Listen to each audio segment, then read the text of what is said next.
সরকার থাকলে করতে পারবেন? ऑब्वियसली अगर आपका खुद का बहुमत नहीं आता है तो आपको अपोजिशन में बैठना पड़ेगा। क्या फिर सब मंत्री बनने के लिए लोगों को धोखा देकर आप सरकार में बैठ जाए? ये सवाल आप मुझे जनजाति के बारे में क्यों बोल रहे हैं? सभी के लिए, सभी के लिए। मेरे कॉन्स्टिट्यूंसी सिर्फ ट्राइबल है क्या? नहीं, बाकी भी है। तो ये बात आप कांग्रेस को बोलते। 25 साल तक कांग्रेस तो हारती रही सीपीएम से। 93 से 2018 तक कांग्रेस हारती रही सीपीएम से और बीजेपी से। तो कांग्रेस ने क्यों नहीं अलायंस किया सीपीएम के संग और डिसाइड तक? डेमोक्रेसी में कोई गवर्नमेंट में बैठता है तो कोई अपोजिशन में बैठता है, लेकिन गवर्नमेंट सबका होना चाहिए। ये बात नहीं है कि हम लोग अगर पावर में नहीं आए तो काम नहीं हो, काम भी कैरी ऑन, बट एक कमिटमेंट होना चाहिए कि हमारा एक समाधान होना चाहिए। और अगर समाधान नहीं होगा तो हम गवर्नमेंट में कैसा बैठेंगे? इलेक्शन के पहले कुछ और बोलेंगे, इलेक्शन के बाद कुछ और बोलेंगे। मैं ऐसा इंसान नहीं हूँ। और अगर अलायंस किसी को करना है तो उनको करने दीजिए।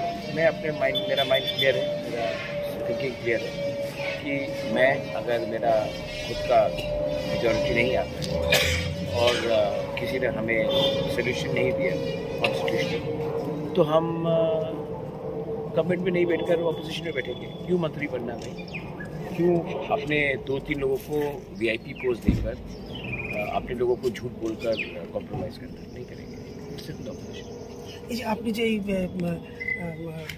আপনি যে मतलब আপনি বাংলাতে বলেন না, আমি বাংলা বুঝি। আপনি যে খোলাখুলিভাবে বলছেন যে আপনাকে লিখিত দিতে হবে, কেউ যদি দেয় তবেই যাবেন, নাহলে আপনি বিরোধিতা বসবেন, একদম সোজাসুজি আপনি বলে দিয়েছেন।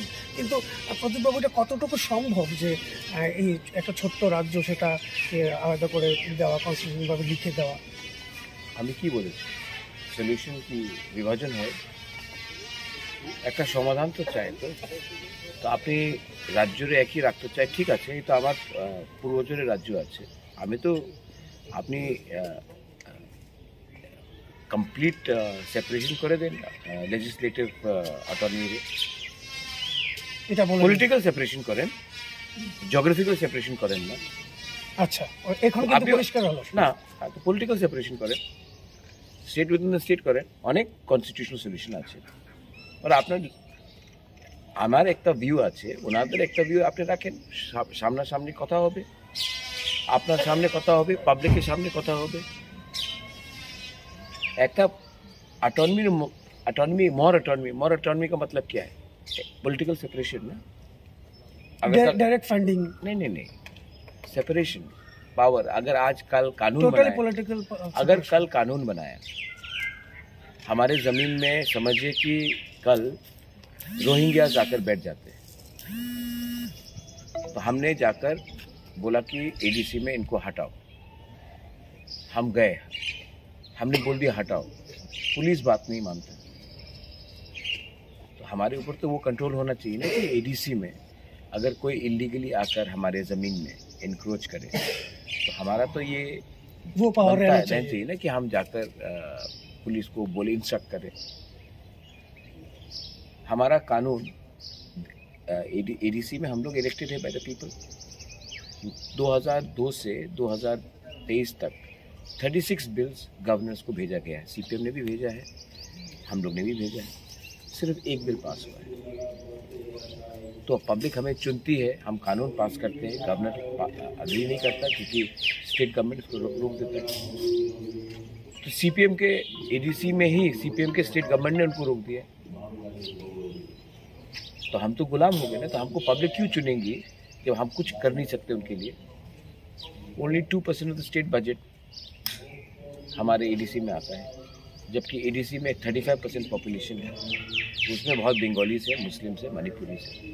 तो 2% क्यों? अगरतला का बजट एडीसी से ज़्यादा है, जबकि एडीसी 70% ऑफ त्रिपुरा है। तो ये सबका साथ सबका विकास तो नहीं हुआ। तो ये सब चीज़ में बात करेंगे। आप राइटिंग में दीजिए ना, राइटिंग में क्या प्रॉब्लम है? आप दीजिए अपना काउंटर ऑफर। लेकिन अगर आप राइटिंग में नहीं देंगे और बोलेंगे, सिर्फ लिप सर्विस करेंगे कि मैं ये करूँगा, वो करूँगा, ये करूँगा, देन ये एक्सेप्टेबल नहीं। मतलब बीजेपी बोल रहे कि आप लोग जो गए थे उधर, मतलब दिल्ली में गए थे उस दिन, जो उनके पास मेमोरेंडम आपने डाला था, नहीं मेमोरेंडम नहीं, उन्होंने बीजेपी के पास नहीं गए, मतलब मिनिस्ट्री ऑफ होम अफेयर्स। हाँ, हाँ, तो मिनिस्ट्री ऑफ होम अफेयर्स तो बीजेपी का मिनिस्ट्री नहीं है। नहीं, बीजेपी बोल रहा है कि ये बीजेपी का इंडिया नहीं है, ये हिंदुस्तान का इंडिया है, ये सबका इंडिया है। जब गवर्नमेंट का डिपार्टमेंट बुलाता है तो क्या वो गवर्नमेंट डिपार्टमेंट बीजेपी का पर्सनल ऑफिस है क्या? मैं तो बीजेपी के पार्टी ऑफिस में नहीं गया ना, मैं तो गवर्नमेंट ऑफ इंडिया के ऑफिस में गया। और जब उन्होंने कहा कि ये करेंगे, तो उन्होंने बोला, तो मैंने कहा कि जो आप ऑफर कर रहे हैं करने के लिए, ठीक है, आपका ये ऑफर है, आप राइटिंग में दे दीजिए, हम पब्लिक के सामने दिखा देते हैं, तो पब्लिक को मानते हैं तो हम बात करेंगे, वरना मुश्किल होगा। तो बोला नहीं, हम राइटिंग में नहीं दे सकते। तो बोला तब ठीक है, तब नहीं होगा। मतलब राइटिंग के देने के लिए राजी नहीं, राइटिंग में दिखा दिया, लेकिन राइटिंग में आप उठाकर घर नहीं ले जा सकते हैं हमारे आम जनता को दिखाने के लिए। तो मैं क्या ऐसा इंसान हूँ कि मैं झूठ बोलूँगा? और ये जो सीपीएम वाले जो जितेंद्र चौधरी है, वो बार बार बोल रहे हैं कि प्रद्युत हमारे साथ है, प्रद्युत हमारे साथ है, मैं आपके साथ मेरे सीट में वो प्रार्थी नहीं दिया, वो हमारे साथ आ जाएंगे। अच्छा है, अच्छा है। तो ये कभी अफवाह तो फैला रहा है आपके बारे में, मतलब तो फैलाने दीजिए ना, आपको कोई फर्क पड़ता है क्या? किसी का वजन कम हो रहा है, किसी का हाइट लंबा हो रहा है, ये अफवाह फैलाने से बोलने दीजिए ना, क्या फर्क पड़ता है आपको? मैं कल अफवाह फैलाऊंगा कि आप ऐसे इंसान हो कि आप ये करते हो, तो क्या आप रोज रिस्पॉन्ड करेंगे? नहीं, बोलने दीजिए। आप चाहते कि मैं बोलूँ ना, नहीं मैं छोड़ूंगा नहीं, मैं ये वो, अरे बोलने दीजिए ना यार, हमको क्या फ़र्क पड़ता? मैं अपने रास्ते में हूँ, मैं कंफर्टेबल हूँ, मैं हंस रहा हूँ, मैं भगवान का पूजा कर रहा हूँ, मैं किसी को सर्टिफिकेट नहीं देना चाहता हूँ। हेमंत दा ने कहा कि मैं बंगाली को बांग्लादेश भेजना चाहता हूँ निकाल के त्रिपुरा से। हाँ, मैं ऐसा इंसान हूँ कि हम अपने बंगाली भाई को भेजेंगे। मैंने कभी बोला कि जो बंगाली त्रिपुरा में है वो बांग्लादेशी है? नहीं, एक बार भी नहीं बोला। हाँ, किसने बोला ये?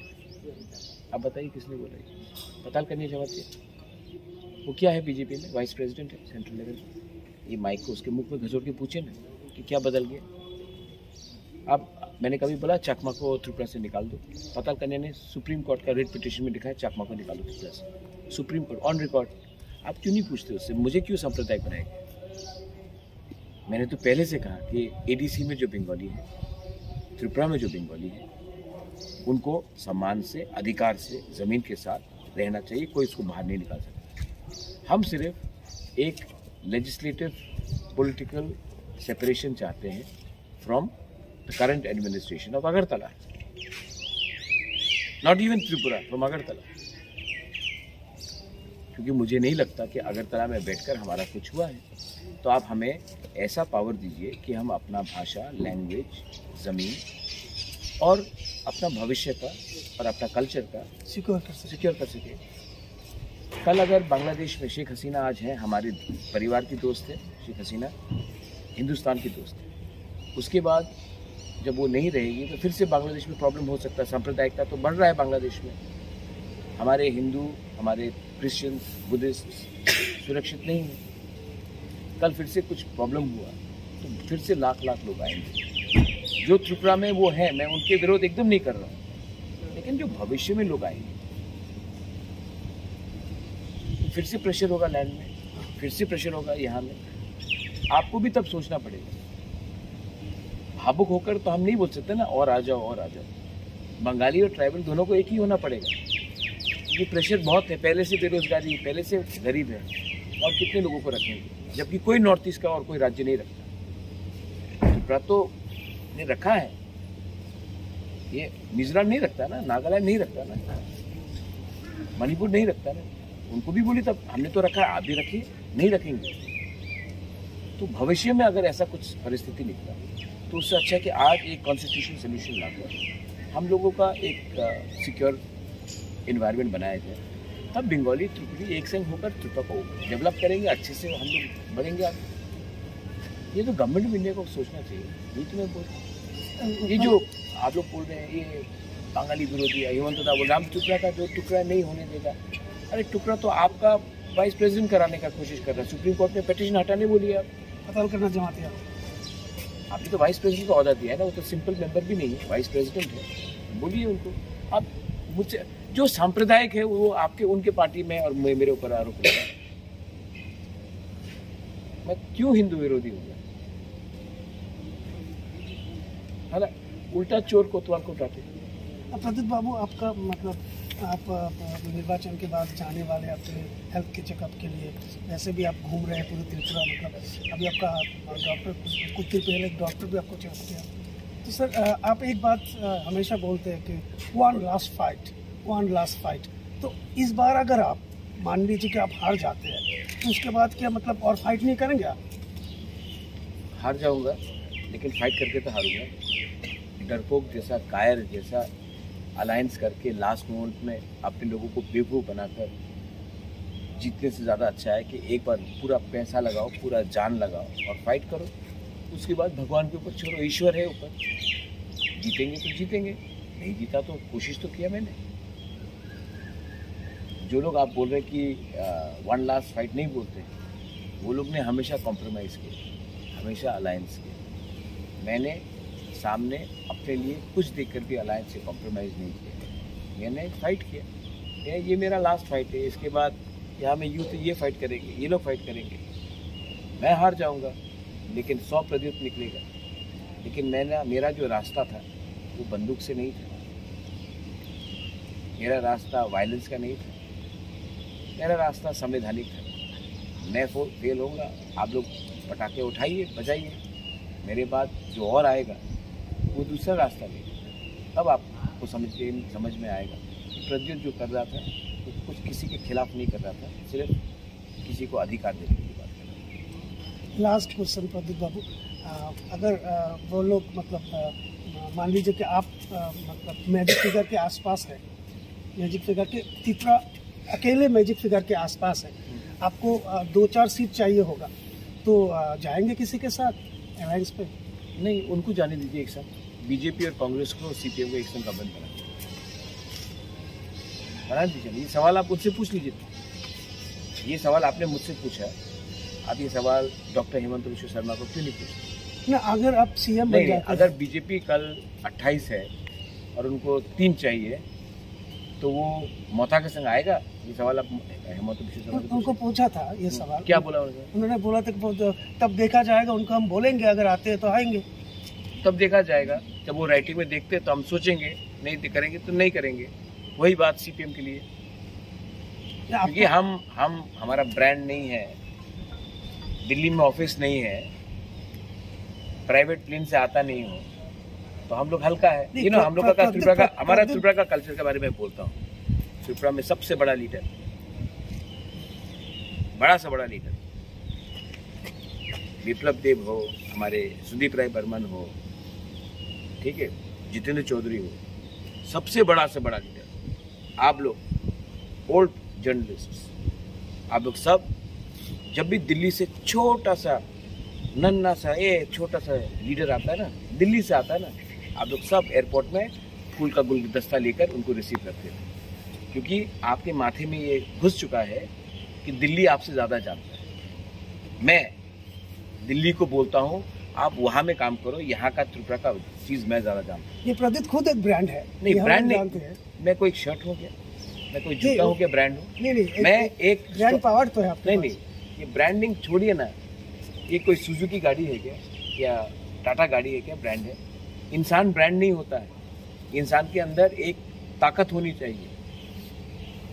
ये ब्रांड अंग्रेजी शब्द है, मेरे अंदर एक ताकत है कि मैं अपने ऊपर विश्वास करता हूँ। जिस दिन आप अपने ऊपर विश्वास करेंगे ना, तो आप छोटे से छोटे दिल्ली के जर्नलिस्ट के लिए गुलदस्ता लेकर एयरपोर्ट में नहीं वेट करेंगे। अगर आपके ऊपर विश्वास होगा ना, तो दिल्ली से कोई मोहल्ला का लीडर को रिसीव करने के लिए हमारे सुदीप राय बर्मन गुलदस्ता लेकर एयरपोर्ट में इंतजार नहीं करेंगे, या बीजेपी के ही चीज़। अपने ऊपर त्रिपुरा के वासी लोग अगर अपने ऊपर विश्वास करें ना, तो खुद का रीजनल पार्टी त्रिपुरा में बंगाली और ट्राइबल मिलके भी कर सकता है। लेकिन क्योंकि हमें हमेशा लगा कि दिल्ली हमारा मालिक है, इसके लिए हमने हमेशा नेशनल पॉलिटिक्स किया। अगर एक दिन त्रिपुरा का ट्राइबल और बंगाली एक हो जाए ना, 2 मिनट में ये ट्राइबल बंगाली का प्रॉब्लम खत्म हो सकता है। लेकिन दिल्ली का पॉलिटिशियन क्या जानता है हमारे बारे में? लेकिन हम हमेशा उनको ब्रांड बनाते हैं और अपना ब्रांड को, जो आप बोलते हैं ब्रांड, इसको छोटा, हाँ, अपना विश्वास को छोटा। तो make yourself confident, you are no less than anyone. आपके अंदर भी वही खून है जो मेरे अंदर है और उनके पास भी वही खून है। वो कोई स्पेशल नहीं है, लेकिन आपको अपने आप को स्पेशल समझना पड़ेगा, तभी दूसरे भी आपको इज्जत करेंगे। जब तक आप अपने ही राज्य को, अपने ही लोगों को इज्जत नहीं करेंगे और उनको ज़्यादा इज्जत करेंगे ना, आपको खुद इज्जत नहीं मिलेगा इस राज्य में। सर वन लास्ट क्वेश्चन, आप बोल रहे थे वन लास्ट क्वेश्चन 2 बार। हाँ सर, बहुत लोग आपको सीएम देखना चाहते हैं। कौन लोग? मतलब राज्य के लोग। कौन लोग? सभी लोग जो आपके पार्टी के, वो ज्यादातर आपको देखना हाँ, चाहते तो हैं। पार्टी के लोग तो पीएम भी देखना चाहेंगे। मैं क्या देखना चाहता हूँ? मैं अपने लोगों को कॉन्स्टिट्यूशनली प्रोटेक्ट करना चाहता हूँ। मेरा लक्ष्य है उनको कुछ देना। मैं सीएम का पोस्ट के लिए इंटरेस्टेड हूँ ही नहीं। ये जो घर है ना, ये गवर्नमेंट बंगला नहीं है। विप्लव देव जी भी सीएम थे 4.5 साल पहले, मानिक बाबू भी सीएम थे 20 साल तक। कहाँ है आज? वो सब टेम्परेरी पोस्ट होता है। मेरा जो जगह है लोगों के दिल में, मैं वहाँ में रहना चाहता हूँ।